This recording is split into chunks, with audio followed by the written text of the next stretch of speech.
জয়গুরু পরম প্রেমময় শ্রী শ্রী ঠাকুর অনুকূল চন্দ্রের নানা প্রসঙ্গে গ্রন্থের প্রথম খণ্ড থেকে পাঠ করছি।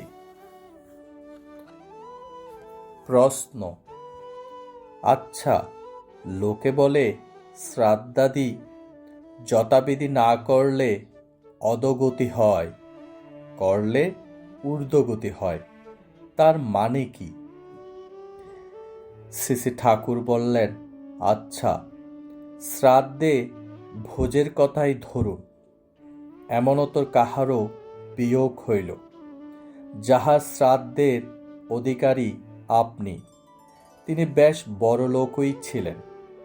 অতএব তাহার শ্রাদ্ধ করিতে গেলে বিশেষ সমারোহে ভোজের ব্যবস্থা, হীন যারা খেতে পায় না, দরিদ্র নারায়ণ ইত্যাদিকে না খাওয়াইলে কি করিয়া চলিবে, লোকে কি বলিবে ইত্যাদি বিবেচনা করিয়া ইতর বিশেষ নির্বিচারে সবাইকে নিমন্ত্রণ করিলেন, সাধ্যমতো সবাইকে খাওয়াইলেন, কিন্তু কাহারও আকাঙ্ক্ষা পূরণ করিতে পারিলেন না, যথাবিধি উপাসনা করিতে পারিলেন না।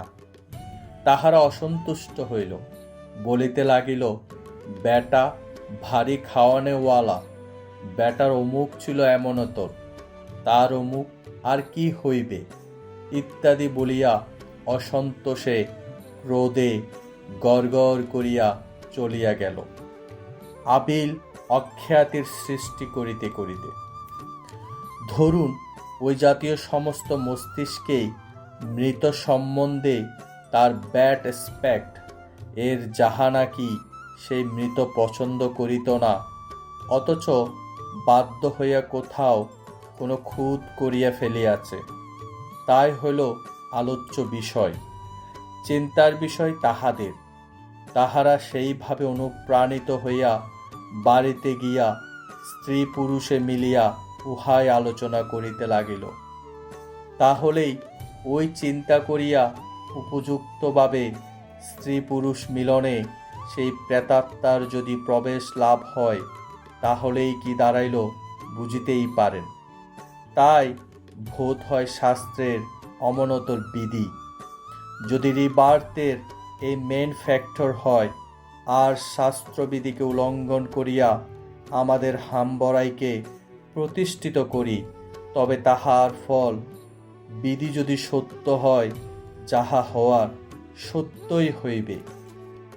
প্রশ্ন: কেহ কেহ যে বলেন, মৃত্যুর পর মানুষ ক্রমশ ঊর্ধ্ব জগতে উঠিতে থাকে, তাহাকে আর মরতে আসিতে হয় না, এ কথা কি সত্য? শ্রী শ্রী ঠাকুর বলিলেন, না, মূর্ত বিং হইয়া না ফিরিলে সে ফার্দার প্রসিড করিতে পারে না, কারণ তাহা আইডিয়ার কন্টিনিউটি। যতদিন পর্যন্ত আবার সে না জন্মিবে, ততদিন ঊর্ধ্বে উঠিতে পারিবে না। স্বপ্নে মানুষ ঘোড়ায় চড়িয়া বেড়ায়, স্বপ্ন ভাঙিলে তবে নূতন বস্তুর সন্ধান পায়।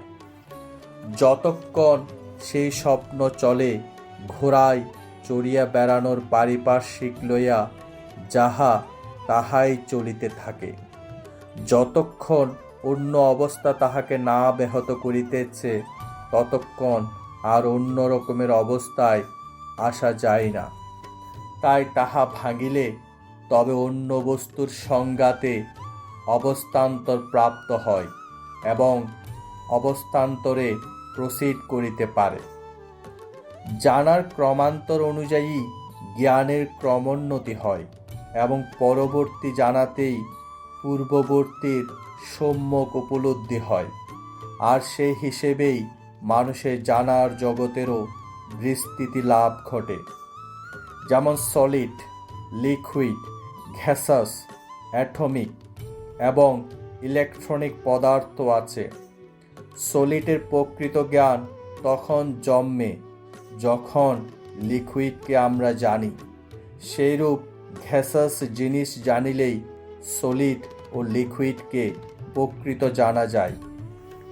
তেমন সৃষ্টি ও জগৎকে জানারও নানা জাতীয় স্তর আছে।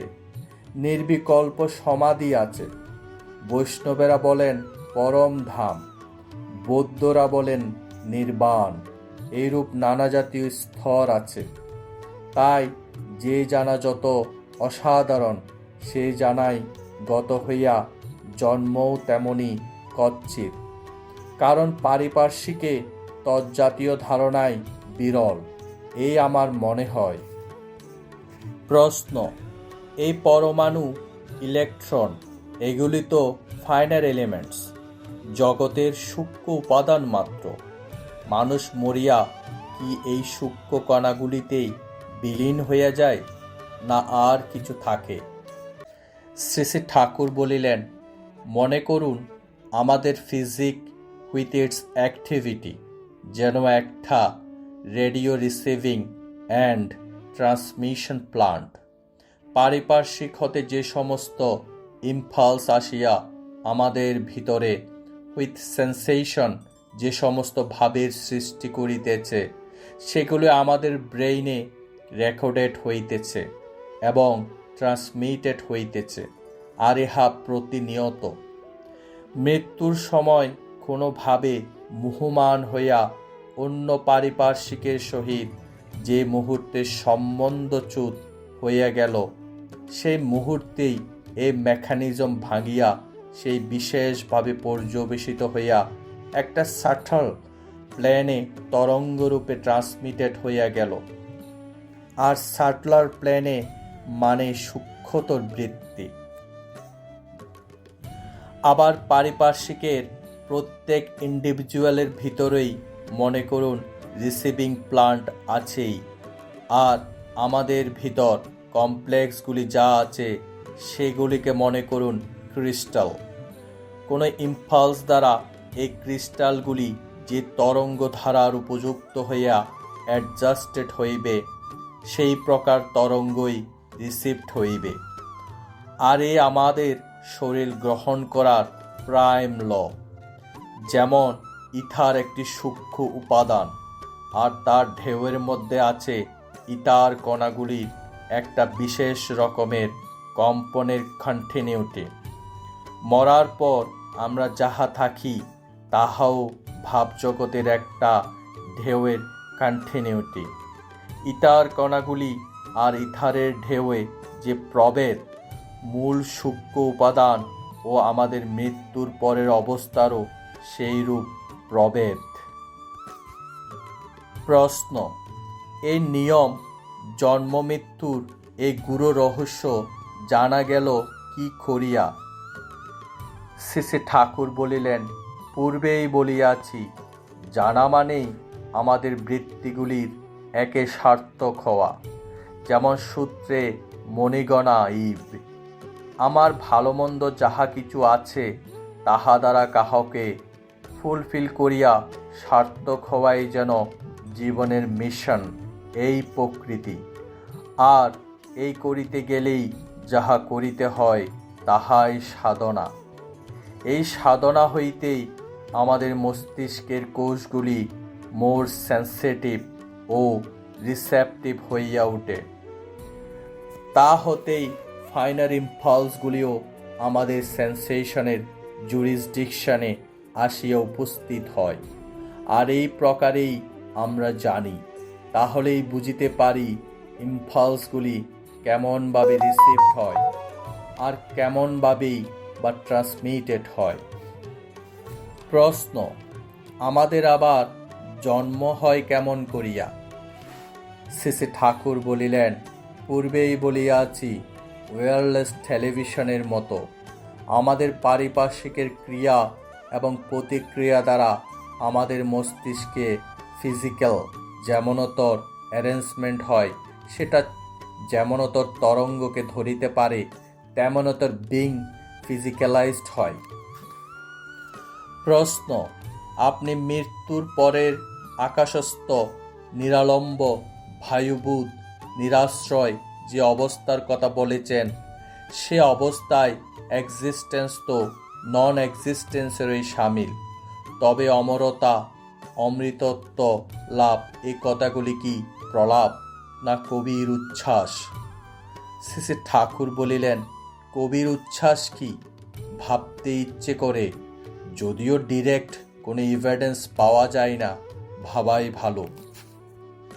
প্রশ্ন, অমর হতে ইচ্ছে করে, তবে আমরা মরি কেন? শ্রী ঠাকুর বলিলেন, মরতে মরতে যদি অমৃতত্ব পাওয়া যায়, মৃত্যুর চিন্তায় মানুষকে মৃত্যুর ভিতর নিয়ে আসে। রিপেলড অ্যাটাচমেন্ট মৃত্যুকে আলিঙ্গন করতে হাত বাড়ায়, তাই পাওয়ার আশা না রেখে ভালোবাসায় অমৃতের সহযাত্রী। প্রশ্ন, কোনো একটা কিছুর চিন্তায় লেগে থাকলে তো দেখতে পাই আমাদের ব্যক্তিত্বের প্রসার হয়। মৃত্যুর সময়ে যদি সব ভাব ভেঙে এক ভাব হয়, তবে তাতে প্রসারত্বের ভূত না হয়ে আমার আমিত্বের সংকোচ হবে কেন? শ্রী ঠাকুর বলিলেন, বৃত্তি মানে এমন একটা কম্পার্টমেন্ট যার ভিতর আরেকটা বৃত্তি ঢুকতে পারে না, বা যার সঙ্গে আরেকটার সামঞ্জস্য নেই, কমপ্লেক্স। মৃত্যুর সময়ে শ্যালো বৃত্তিগুলি আস্তে আস্তে একটার পর একটা ভেনিস্ট হয়। তাদের এই ভিতর যেটা নাকি ডিপ সিটেড, তাহাতেই যেমনতর ভাবধারা তাহার গঠন হইয়াছিল, তেমনভাবে পসেসড হইয়া পড়ে, তাহলেই সে তাহাতেই পসেসড হইয়া পড়ে, যাহা সংকীর্ণ, যাহার অন্য কাহারও সাথে সংস্রব ও সমাধান নাই, আর ইহাই মৃত্যু। আর যাহাদের বৃত্তিগুলি একে পর্যবসিত হইয়াছে, অর্থাৎ সূত্রে মণিগণাইব মতন হইয়াছে, ভেদ হইয়াছে, তাহারা মরে না, মুক্ত হয়, বৃহতে পরিসমাপ্ত হয়। ইহাই শাস্ত্রের বচন। পাঠ শেষ হল। জয় গুরু।